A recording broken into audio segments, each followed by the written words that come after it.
Russian President Vladimir Putin, that was on the list. Well, today he says, telling reporters, that Russia has never engaged in hacking, suggesting instead that evidence pointing toward Moscow was rigged. But Putin did not rule out the possibility that individuals could have mounted a cyber attack on the U.S., given the current frosty relations.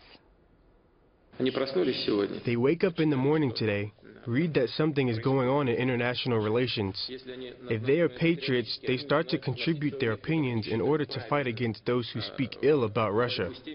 Theoretically, it's possible. We don't engage in that on a state level. Amy Kellogg joins us now live from Milan, Italy, with more. Amy? Hi, Heather. Well, that wording really does recall a recent Kremlin statement that it wasn't sending any troops to fight in eastern Ukraine, but it couldn't prevent volunteers from going there on their own to struggle against, to fight against perceived injustices there. So, again, today Putin again denied that he dispatched or managed any hackers, but he also said that hackers, no matter how good, how active, how clever, would not ultimately be able to influence the results of an election because the public is simply too smart to be hoodwinked.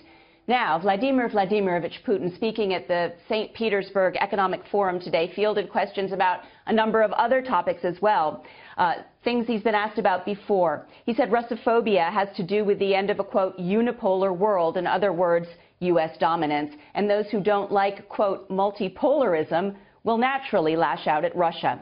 President Putin repeated his fierce opposition to NATO expansion into Eastern Europe, Russia's western borders, but then raised a new issue, that reaction to North Korea's saber-rattling is also becoming a thorn in Russia's side.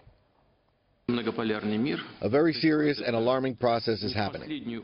Elements of anti-missile systems appear on Alaska and South Korea. Should we not pay attention to it, as in the western part of Russia? Of course not.